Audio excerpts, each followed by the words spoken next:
here. It's so hard to point on a camera. So yeah, I'm really far along a journey right now from Kuala Lumpur. And God, so many good downloads. So much has come from this. It's interesting how like there's so many ways to come to understandings and to purify and to come to a deeper. And one of those ways is meditation. One of those ways is drink some ayahuasca. One of those ways is to go on a really long journey.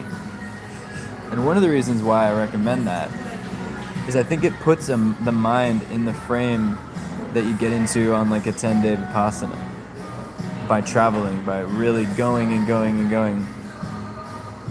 It's because there's always something in front of me that's changing and I can't attach to it or identify with it because I have a job, I have a mission to go to the next gate, to go to the next terminal, to get on that plane, to sit on that plane, to wait. There's nothing to do, nowhere to go. It's like super high level. It changes the vibration completely to go on those journeys, and I think that's why for a lot of my life I actually spent it traveling, was simply because I was like, it was my medicine. And then when I wasn't traveling, I wasn't getting those insights, I wasn't getting that depth of field that comes from having what's in front of me change so much. But finally I found Vipassana, and that was actually that was the perfect combination, because then I didn't have to go anywhere. I could just sit there, close my eyes, and the landscape could change before my eyes. I just was finally given a technique that allowed me to just observe the reality as it is and not identify with this thought, identify with that thought, and exercise my willpower. The thing about travel is that it exercises that willpower but what are you gonna do? Just you can't get off the plane. You can't freak out. So it's this beautiful technique that allows you to makes you just surrender over and over and over. It's not easy. And maybe because of what I have done in my life, meditation-wise, it's a lot more, I get a lot out of travel. Maybe other people don't, but I imagine that it's kind of a universal thing that if you were to sit there on the plane, not watch any movies. I watched one movie on a 12-hour flight. Did I watch it all the way through? Yeah, sort of. And I just get so much from just sitting there or like dozing off into nothingness. And then in the airport, in the airplane, everything is just passing in front of me. Everything's just sitting there. And then in some sense what I came to was that there is no singular point of focus. It's just happening. Even if you were to look at it from over here, it's like the whole movie of everybody's living their life. There's no singular point of consciousness. It's just a bunch of NPCs, including myself. We're all just non-playable characters playing a game of life. There is literally... Because what are you going to do? Turn back on yourself and see it from another perspective? Yeah, sure, infinitely. Until what? Until nobody realizes anything. You're never gonna know who you are. You're never gonna see, I'm that. But you will never see that. But you as you are will always be what you are, right? But are you this movie character, this scene, this life, this earth, this creation? It's not like a disassociative path. It's not even a path. There's no path. Everybody, if you're in an airport or you're in a mall or you're just like watching people from afar, you'll see that it's just a dream. Because think about it. Imagine you go to sleep and you go into the deep sleep, right? Do you remember it? You don't even have to imagine that. Do you remember your deepest sleep? Do you remember what happened in there? No. But somehow when you woke up, you just carried on with your life the same way. But imagine that you never woke up. You would never know. You would never know that there was something to wake up to, because you're gone. You weren't there. If you were, wouldn't you remember it? So they say sometimes take it with you, that which you find in deep sleep, into your life. But you can never take that with you, because that will never leave you, and that will always be there. 100%, always. The only thing changing is everything. It's the one who who thinking and doing all this stuff, he's changing. She's changing always. So just watching that on these journeys or these meditation retreats or whatever, dieta or just any practice, start to see that there is no one even watching. There's not even an awareness. It's just literally void. And that's where there's just, it makes all roads straight.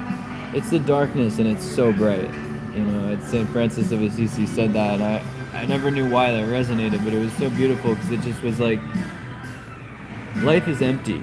Life is so incredibly empty, and that's why it blossoms and it's full and it's bright and beautiful always and forever. And it's like nothing is composed of anything. Nothing has any inherent value, sequence, this or that. It's all mathematical bullshit.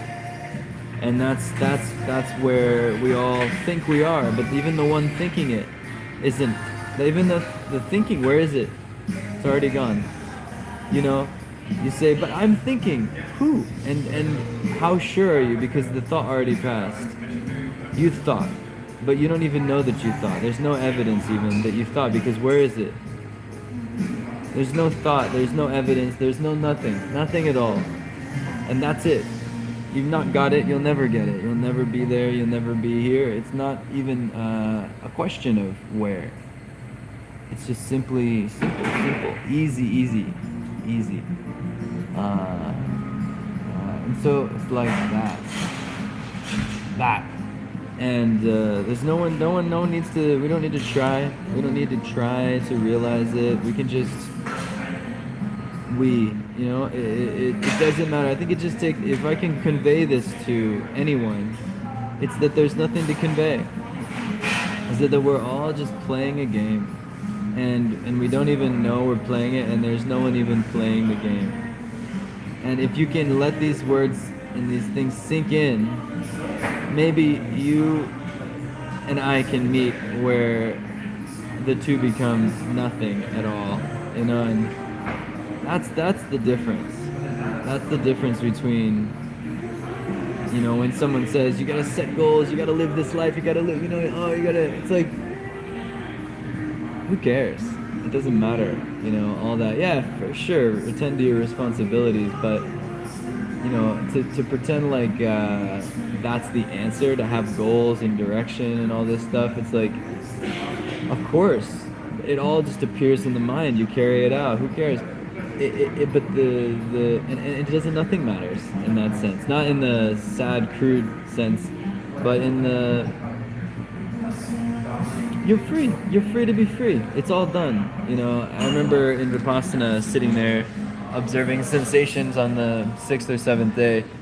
I just realized, like, wow, it's such a beautiful technique because it's almost like it lifts me out of me. It lifts me out of me. Those who've been there understand. It lifted me out of me.